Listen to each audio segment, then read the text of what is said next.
Welcome back, everybody. My name is Kevin. It's good to be here with you this evening from beautiful St. Louis. Now, two of the most uncomfortable things that we face when dealing with toxic narcissistic people, and it doesn't matter if it's your family, your siblings, your in-laws, your husband, your wife, the dog, the cat, your neighbor, coworkers, or friends. But two of the most uncomfortable things you face are this. Number one, forgiving them. It's nearly impossible, right? But number two is being able to apologize. Now, I believe the key that leads to true forgiveness in any toxic relationship comes with being able to apologize. Now, some of you right now are going to say, Kevin, what in the world are you talking about? You must have lost your damn mind, Kevin. There's no way I'm going to apologize to those people. What do I have to apologize for? Exactly. In this message, I'm going to share with you exactly what we all need to apologize for when it comes to dealing with toxic narcissistic people. And in that, I promise you this, it will ultimately lead to true forgiveness. Let's get into it. My name is Kevin, and this is...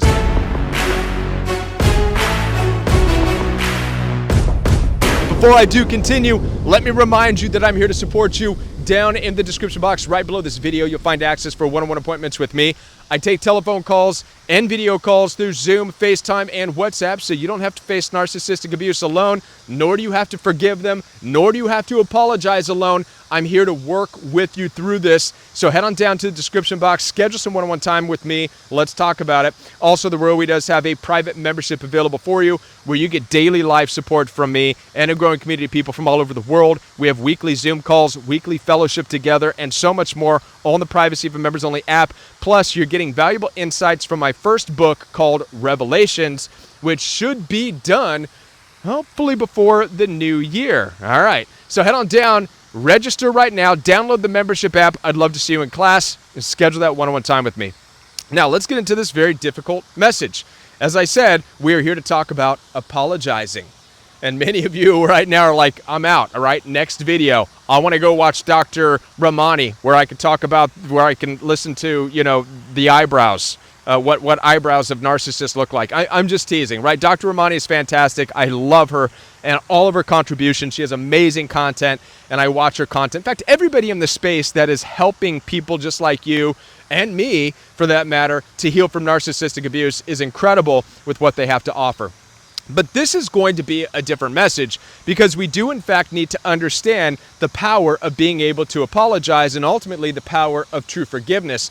I believe that we get hung up in the area of forgiveness because we are unable to apologize because we don't really even know what we are apologizing for. Now, many of you in toxic relationships, myself included, have in fact tried to apologize in really weird ways, which almost made us out to be liars because we were in agreement with the narcissistic people. I remember when I was dealing with the narcissistic in-laws, they had me so beat down with believing that I somehow wronged them and that I was this selfish, judgmental, horrible person. And every time I tried to say, hey, I don't like your name calling, I don't like the cussing me out and my babies out, because I'd bring my babies around and they just cuss and yell and scream. And so I tried to distance myself, I tried to confront them. And from this, they got very upset, as narcissistic people do. How dare you confront us? How dare you? You're selfish, you're judgmental, you're toxic, you're this, you're that. You're not integrating into our family. This is who we are. We cuss, we yell, we scream, we throw things at each other. We start fights and we manipulate each other and we lie to each other. And this is our family standard. See, it's tattooed across our belly because we're a gang, right? That's how families that are narcissistic operate, and it can beat you down to this place where you're like, okay, look, I'm sorry. I'm sorry for saying whatever it is I said. And in apologizing in that way, they're actually making you out to be a liar. So it's almost impossible for you to walk away from apologizing feeling any better. As a matter of fact, you feel worse having lowered yourself into a place of lying, into a place of hypocrisy, just to apologize, just to appease them, which is not a genuine apology. And an ungenuine apology will never lead to you forgiving them. And we want to ultimately get to a place where you're able to forgive the toxic narcissistic people, not so that you can have a relationship with them, but so that you can move on with your life, right? That's the goal, right? The goal is to forgive toxic narcissistic family members, exes, whomever, so that you can prosper, so that God can use you in this life. You can move on, you can flourish, you can step onto your path, and you can put all of that behind you.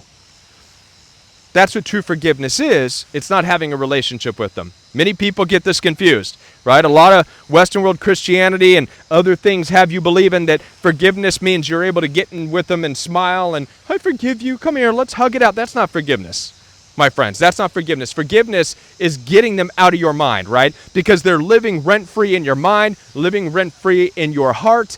True forgiveness will clear them out. True forgiveness will evict them from your mind and from your heart once and for all.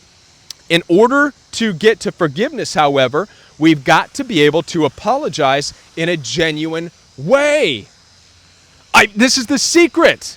I am giving you a profound secret here that what leads to forgiveness will be a genuine apology from you. Now watch this. The apology doesn't have to actually reach the narcissistic people. Okay? The apology is just for you. But here's what I want you to do. This is the apology we all need to make from a very genuine place when it comes to dealing with narcissistic people. Apology number one. Are you ready? Apology number one looks like this. I am sorry. I am sorry that I thought the narcissistic family that I was involved with gave a shit about me, about people, about anybody else. I am so sorry. I am so sorry that my expectations of their love was up here. I am sorry that I expected them to share in the empathy and the love and the unification that I tried to bring. I am so sorry. All right? Now, this is a profound apology, and it's an honest apology. And what you're truly apologizing for is you're apologizing for putting any expectation on the narcissistic person that they didn't deserve to have. They didn't deserve your expectations. When I first met the narcissistic in-laws, I went into that situation expecting a family, expecting unification, expecting togetherness, expecting love, expecting support. Now, watch this. When I first walked into that situation, I saw them cussing each other out, calling each other names. I saw the grandpa call one of the granddaughters a bitch. She was in tears running out the door. And I remember something inside of me was like, dude, that girl's like, she was like 16 or something at the time. And the grandpa calling her a bitch? And I'm thinking to myself, it struck me as odd. But again, I shrugged it off. Okay, well, that's their family. It wasn't until that attitude and behavior turned on me that then I was like, whoa. Okay, you want to call your own a bitch, but you're not going to be calling me names. But let me ask you a question. Are you ready? And this is what I've come to realize. How dare me? How dare me? How dare me go into a family where the grandfather can call his own granddaughter a bitch? And how dare me expect to have any more of a unification or kindness displayed towards me when there's obviously no respect, no love, no consideration already within their own family dynamic? Who am I to expect a higher treatment? Do you see what I need to apologize for? For walking into that situation expecting to be treated in a way that they don't even treat their own. And so for that, I apologize. I apologize right now publicly. With all of you watching, I apologize for the narcissistic in-laws that I dealt with. I apologize for me believing that they were capable of love, that they were capable of common courtesy, that they were capable of empathy. I apologize because I was wrong. You know, they didn't make a mistake. Listen, this is what we have to stop. We have to stop looking at the narcissistic people as having made a mistake, because oftentimes they'll say that. A narcissistic person will criticize you, ridicule you, cut you down, demean you, devalue you, stomp on you, try to kill you, put their hands on you, and then at some point in time, they're liable to come back and say, oh, I made a mistake. No, no, no, no, no. Here's going to be our response to that from now on. No, no, no. You didn't make a mistake. I made the mistake. I made the mistake. I saw the signs. I got glimpses of who you were. I made the mistake of thinking you were better. I made the mistake of thinking you were capable of love. I made the mistake of thinking you were capable of change. I made the mistake of believing that you were something that you weren't. I apologize. You didn't make the mistake, I did. I should have left sooner. I should have taken my family away from that situation sooner. I should have walked out the door and not come back sooner.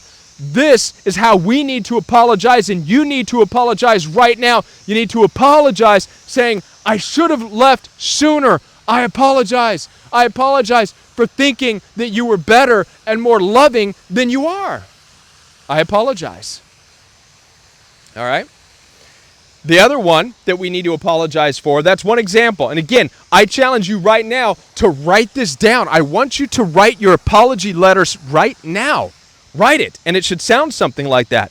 I apologize. I apologize I went in and stayed with you. I apologize. Thinking that you were loving. I apologize for thinking that you loved me. I apologize for that. Whoa, I'm sorry. That's how you should apologize, even to your narcissistic family. I apologize. I thought you were a dad. I apologize for thinking you were a mom. I apologize. My bad. My mistake. That's one form of apology. Number two, when it comes to telling narcissistic people, which at some point we do, stop disrespecting me. Treat me better. Treat me better. How many of you have fallen into this place of getting into a confrontation with narcissistic people, whether it's your family members, husband, wife, saying, you need to treat me better. You need to show me more respect. Be respectful. How many of you have done that?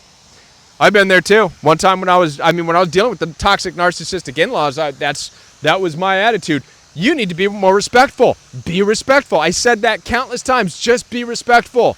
Please, be respectful. But now, I need to apologize. Watch. How dare I ask people who can't even respect themselves to respect me? You see, when I was dealing with the narcissistic in-laws, at that time I was married with the mother of my kids. We would go into that family dynamic, and I was demanding respect as a husband and as a wife and as a family unit. I was demanding respect from a family that values not marriage. By the time these people were in their early 20s, they all had been married and divorced and were having kids, sleeping around with other people. How dare me ask them to respect marriage, something that they can't even respect in their own life? I apologize. I apologize for needing them to show me respect that they can't show themselves. I mean, how dare I? What was I was in the wrong. Just like many of you watching this, you were in the wrong. You weren't in the wrong in the way narcissistic people say you're in the wrong. You're selfish, you're toxic, you're an idiot, you're arrogant, you're this, you're that, you're an asshole, blah, blah, blah. All the name that's not where you're wrong. You were wrong in expecting them to respect you when they can't respect themselves. How are we, even as empaths, going to live in this life expecting people to treat us in a way that they can't even honor and treat themselves? You want, and I want, people to honor us for being perhaps Christian or being loving, being kind, being empathic, but we're demanding it from people, narcissists, who can't even honor that in their own lives. Who are we to expect that honor from them? Now, I'm not going to say that it's selfish on our part. I'm not going to agree with narcissists that we're selfish. But what I will say is that as empaths, we're prone to making mistakes, are we not? Can I get an amen? And our biggest mistake we make in dealing with narcissistic people is in expecting them to give us what they can't give themselves. For them to value marriage in our life when they can't value it in their own. For us to demand respect when they live a life that disrespects themselves and their own bodies constantly. A lot of these narcissistic people are alcoholics and drug users and sleeping around. And I'm not saying this to be judgmental, but how dare we as empaths go in and say, but respect me. Respect me, because I'm a good person. Telling a person that has no respect for themselves to respect you. Obviously, they can't give that to you because they can't give it to themselves. A person can't give you what they're not able to give to themselves. Amen? So our biggest apologies that we need to make, number one, expecting too much from them. Expecting people who are narcissistic and toxic to love when they're not capable of it and they don't have it. Number two, expecting them to respect us in ways that they can't even respect themselves. I gave you two solid examples of what it looks like to apologize. And now I challenge you to take it a step further. Right now, while you're writing this down, write down your apology to the narcissistic family that you dealt with, to the narcissistic husband that you had, to the narcissistic wife, to the narcissistic boyfriend, the narcissistic girlfriend, the people in your life. I want you to think right now of what you were up against, what you were demanding out of that relationship, and how do you know what you were demanding? Well, it comes in the form of what was hurting you. Write that down, and then apologize for expecting something from them that they cannot do for themselves. Apologize for expecting honor they don't have for themselves. Apologize for expecting respect that they don't have for themselves. Apologize for expecting love that they don't have for even themselves. And in this, I promise you, when you're able to apologize for this, not to them, but to yourself, write it down. And as you look at this, I promise you, in time, forgiveness will come. Oh yes, forgiveness will come. Because as you look at what you're apologizing for, and it starts to sink in, oh my goodness, I'm with people who are narcissistic, who are lizard brain, or whatever the case may be, demons, they're Jezebels, they're Nephilim. This is what I'm dealing with. Oh my goodness. I can forgive them. I want nothing to do with them. They're forgiven. I want nothing to do with them. I don't want answers anymore. I'm not going to think about it. They don't need to be in my mind or in my heart. They could never give to me what my demands were. Even though my demands were light, my demands were as simple as be loving, be courteous, be respectful, be reciprocal.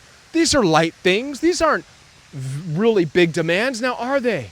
No, but to a narcissistic person, again, who can't give these things to themselves, these things are massive boulders. They're mountains. They have nothing to do except shake and fight, and that's what they do. And rage and convulse and become violent because that's all they could do against the mountain of demands that you impose on them. And you're saying, but wow, Kevin, common courtesy and kindness is a huge demand to somebody who can't show it to themselves. Yes. And that's what makes a narcissistic person a narcissist. They can't even be kind to themselves. They don't even love themselves. They can't even respect their own bodies. So we need to apologize for expecting them to respect your body and to respect you. To respect your mind when they can't respect their own. I hope this message reaches you right now. Some of you have a lot of questions, and I get it, and I'm here to answer those questions down in the description box. Schedule one-on-one time with me. I'd love to hear from you. All right? Also, join the Royal We Private membership. Download the app right now. I'd love to see you in class. Start hearing little bits and pieces about the book Revelations. I'm very excited for that to be released. And I'll be back more videos for you right here on the Royal We. Be sure to hit the subscribe button down below. Hit the bell notification so you don't miss any future Royal We content. And I'll be back. Bye, everyone.